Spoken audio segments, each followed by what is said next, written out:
Think about this Friedrich Nietzsche, that philosophical sledgehammer of the 19th century, browsing through modern social. The media, he sees tech billionaires saying, Marcus Aurelius between funding. He watches announcements as a form of Stoicism. Success is at the top of the bestseller lists, and fitness influencers talk about emotional detachment is the way to get six-pack abs. His reply wasn't scholarly interests or regard grudgingly but full contempt. There is no doubt that Stoicism is a moment in Silicon Valley culture, from business leaders to famous podcasters, from Reddit to airport bookshops. It looks like everyone has a pocket. Ignorance of Seneca and preaching the gospel of simply thinking about what you can. Take charge of this old Greco-Roman philosophy, which focuses on accepting and controlling your emotions. Fate has found an eager audience in a world full of worry and doubt. But there's one, a really smart person, who would have watched the somber revival with Friedrich Nietzsche, the thunderous disdain. The German philosopher didn't only disagree, he thought that was Stoicism. A deep betrayal of human nature, a denial of the concept of life that seems like wisdom, spiritual anesthesia pretending to be as strength. Today we're going to get into this, a philosophical fight between two titans of Western thought, and the stakes couldn't be higher. They're fighting over nothing less than how we should live the cornerstone of Stoic lives. Living according to nature is what philosophy is. Getting along with what they thought was the universe's logical plan. For the Stoics believe that the universe works in a certain way. Divine reason is a system that is perfectly ordered, where everything happens according to reasonable. These are the principles that Marcus Aurelius could write in his thoughts, that whatever happens to us is a part of a grander plan, and our job is to accept it with grace and tears. This down premise with its usual fierceness in he writes, you beyond good and evil want to live in harmony with nature. Oh, you noble Stoics, what lies you tell! These are like nature in your mind, wasteful to the point of becoming beyond measure, not caring beyond measure without a reason, and thought without mercy and justice. Thinks of apathy as a power. How could you live by it? This not caring about the natural world isn't a moral system, but an immoral one, chaotic force that doesn't care at all about ideas of meaning or justice in people. Tsunamis don't spare anyone, simply look around. The kids with cancer don't avoid it. Virtues and ecosystems live on all the time. Our competition isn't rational or kind, it's strong, inventive, and destructive, and completely unconcerned with our morals, classifications, and accuses Stoics of being very dishonesty in their minds. They show their moral beliefs onto the world, then say that the same ideas come from natures. For example, your pride seeks to force you to do what it desires. Morality is your ideal in nature, and put them in her. He stimulates the Stoic thinking about the structured cosmos is less like a scientist finding natural laws and being more like a youngster seeing faces in the skies and finding only what they already put. Their Stoicism's way of dealing with feelings, the search for apathy and ataraxia, which is also called freedom from disruptive passions, and peace, mean for not mental maturity, but a deep loss of human possibility. In the gay science he provides the Stoic exercises are visceral metaphors, himself and eating stones and worms, not glass shards and scorpions. His gut is feeling sick, supposed to stop caring, and they end to all the things that the accidents of existence might dump. This picture into it captures N's main point of view. Stoic emotional discipline is not the same as self-control, but hurting yourself, intentionally blinding oneself to the things in life. Whole spectrum. Think about it as a person who doesn't feel anything when they lose a loved one. One stronger than someone who is sad deeply is someone who can't be affected by love of beauty or even justified rage. Stoicism means really living a full human life. 4 is like Botox for dulling the mind. Love's expressions while murdering its vitality is the Stoic's goal of emotional. A cage animal's mentality is safety. Animal life turned into a boring, tame, living under the delusion of strength. Think about how we go about hard feelings today. When we feel worry, people often tell us to just breathe. Or think about what you can manage classically, advice from a Stoic. But what if that worry is pointing out something we ought to pay attention to? To talk on what if our anger gs wisdom regarding unfairness that has to be said. The Stoic doesn't go beyond pain. He just numbs himself to it like a patient who wants to be permanently anesthetized. Over the dangerous, the importance of feeling alive. Behind this search for invulnerability, not power, but fear is what it finds, specifically dread of being deeply changed by life's. Not being able to predict the real power, staying still but in having the courage to be greatly moved, and still declare existence is peace and strength, or is a render to. Concerned that modern Stoics will disagree with this, philosopher Massimo's characterization, Pigui says that apathy isn't clarity, the emotional numbness, but the ability to observe things without twisting. Donald Robertson says that Stoicism is basically proactive. Not passive acceptance, but planned. Pay attention to what matters. The modern Stoic might say we don't hide our feelings. We change them. We don't give up on fate. We fight it. We don't deal with reality in a planned way. Tell people not to care about injustice, but Marcus didn't take sensible action after all. Aelius vigorously carries out his tasks as emperor, instead of just accepting his fate, however, would still be quite deep doubtful, whereas Stoics stress doing good things is their main idea. That virtue is enough for happiness slowly hurts the creativity, tension needed for change when virtue becomes its own reward. Doesn't this stop the passionate participation that is risky and motivates? Think about climate for revolutionary change. A strict Stoic could be against activism, pay attention only on their own righteousness, lowering their footprint of carbon, living modestly while admitting that the world's climate crisis is mostly out of their hands. A nation might include the creative in its approach. Rage that drives the movement, building the strong desire to change. What looks like a philosophy that renders things unchangeable, being at ease with things ever really question the status. Stoic sage, that paragon of flawless reason and virtue that can't be hurt by fortune's strikes, don't mean anything to an ideal to strive for, but a revealing dream. Even the Stoics knew who this person was more of an idea than a real north star to guide you instead of a place to get to. I don't trust anyone. Systematizer and avoid them, Menes says. The will to a system is not. The Stoic philosophical idea of integrity, structure tries to impose conceptual order on the dirty truth of being human. Experience would notice the calm sage not as a perfect thing, but as a dead body to discipline, to know that it has already a philosophical taxidermy project that died, that keeps the shape of people, brilliance, while taking away all of its important. The sage's bloodless perfection fluids, not the best of humanity, success. But its final treachery was what the wise men thought they had done. Of perfect peace through perfection. Rationality is wrong about the basics of what makes us human is the fact that we are contradictory. Our passions and our ability to do both, making and ruin. What is the seal of liberation? And asks no longer being ashamed of oneself. What does Stoicism want? Freedom via reason. Power over oneself discovers freedom, and being honest with yourself, accepting even those parts of that don't want to be rationally mastered. What makes this criticism stand out is terrible that it hurts, not merely wrong, but also as Stoicism. The Stoic is impossible in the mind. The idea of human nature is similar to a blueprint for a building that doesn't take into account real materials that are available for building. Ends choice, the will to power, and the Übermensch, where Stoicism offers champion self-control, self-expansion. His idea of will to power isn't about controlling people. The main force underlying all life, the urge to make things more complex and grow.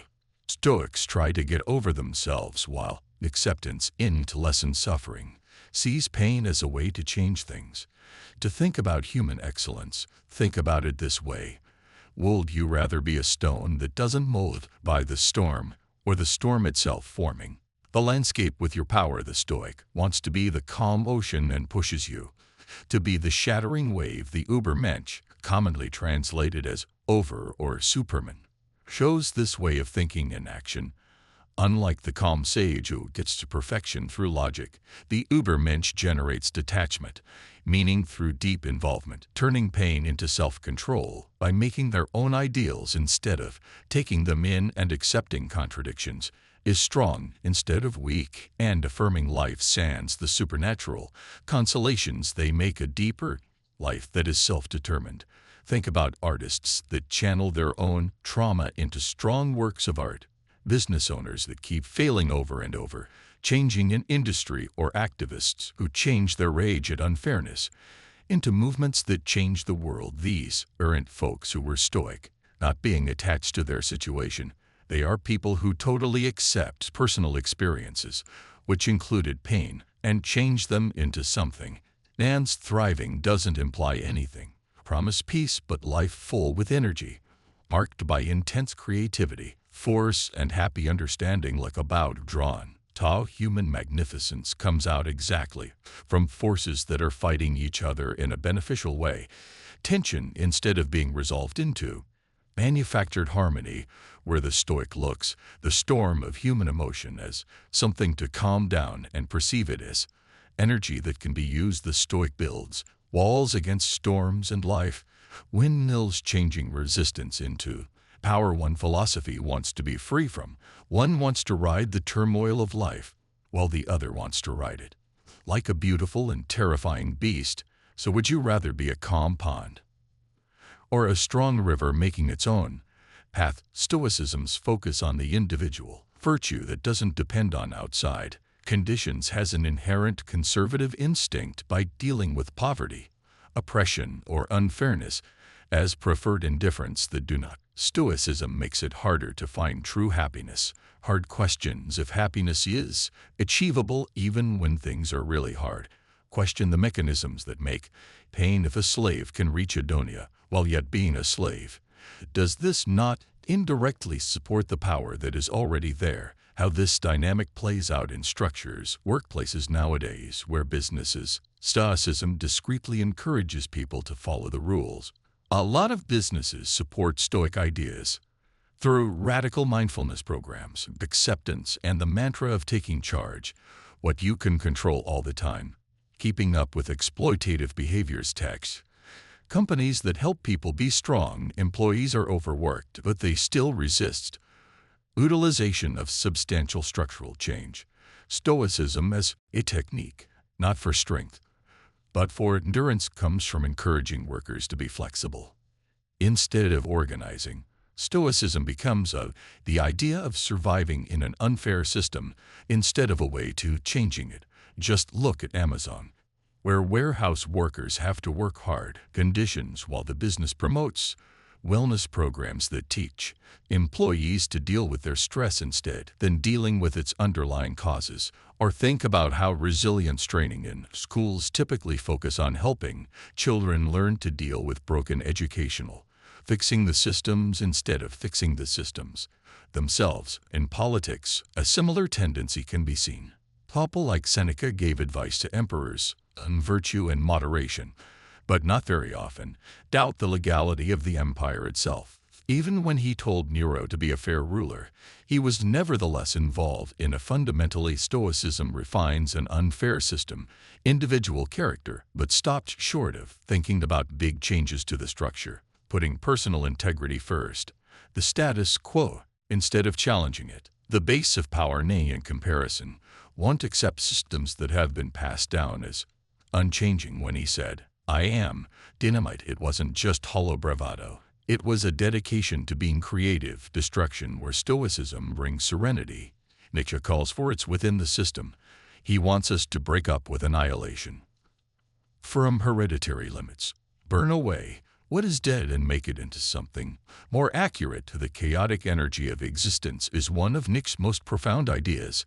One of the things that insights show is that philosophies are never just vague ideas about how to think, but ways of showing different forms of psychology. He writes in Beyond Good and Evil, "I have slowly come to understand what there has been a fantastic philosophy for the writer's confession and an involuntary and unconscious type of memoir used in Stoicism. This point of view shows how the philosophy might be very interesting to people with certain psychological dispositions, for people who don't like not knowing, unbearable, who want clear rules, or getting around hardness. This doesn't make it wrong, Stoicism, but puts it in a framework as one viable answer to human weakness instead of universal wisdom.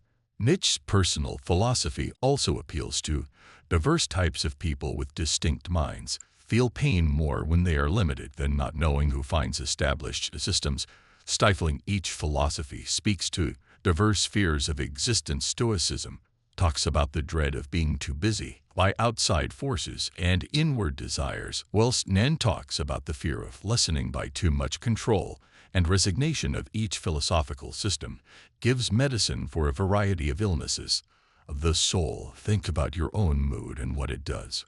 You feel more threatened by disorder than by constraint. Does the thought of giving up control scare you or not? The idea of strict self-control feel like a type of death? Your answer might show which philosophical naturally speaks to your mental health needs. The Stoic and the Nan doesn't simply think differently. They explore the world in a new way, painful parts of life, or exciting, the most interesting.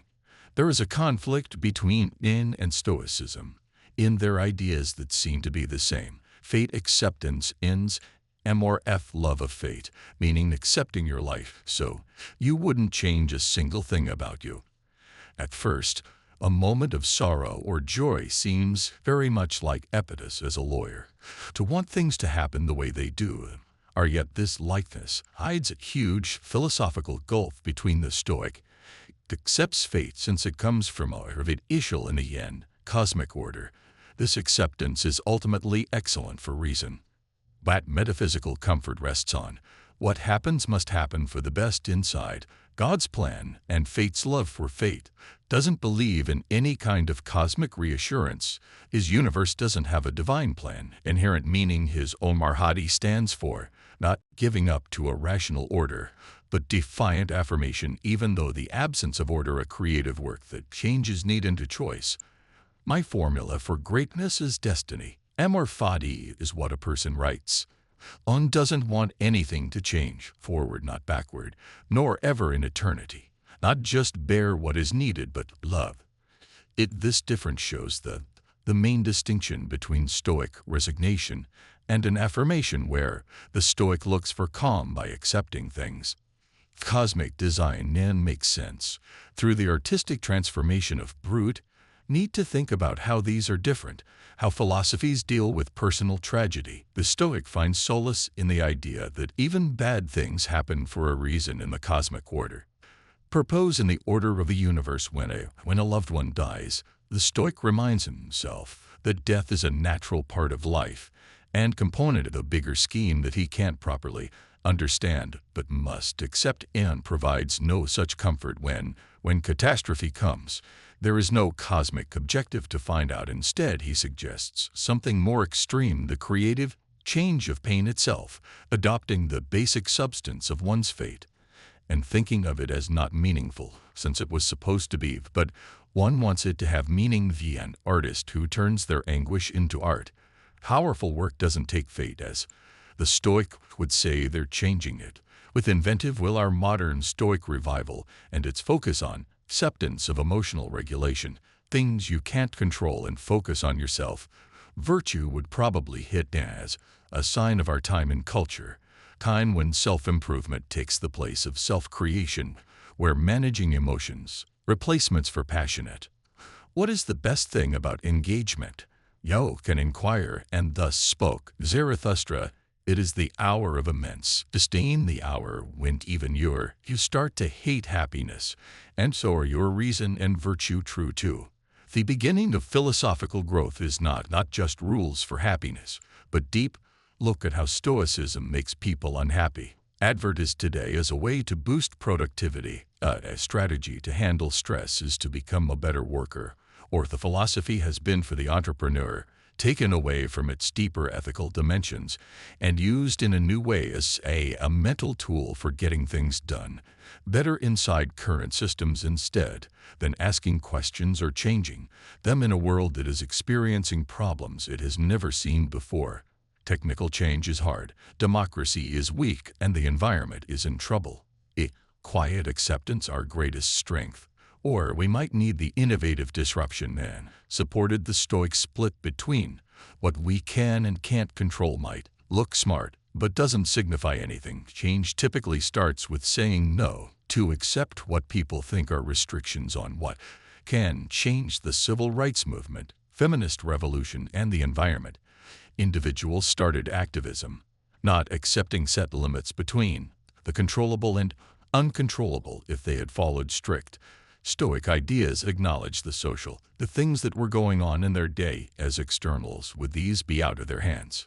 Actions that change things have ever came about when Martin Luther King Jr. said, "I have a dream." Was he learning to accept reality without getting upset, or Nan making anew the ideologies of Stoicism? And Nan thought both talked about life, basic uncertainty, but differ in their strives to understand when to use. Each one needs to be aware of the different life's problems present. Stoicism serves best at times of a serious problem that needs to be dealt with right away. Emotional steadiness when your flight is anger and canceling won't help. Stoic principles give us useful advice, gives clarity and objectivity in scenarios that need quick action, and helps you deal with situations that really can't be modified, like terminal sickness or nature disasters. When you can't control your emotions, stops harm. Stoicism turns into a required anchor Nietzschean thinking in when things stop moving. Contrast is really important.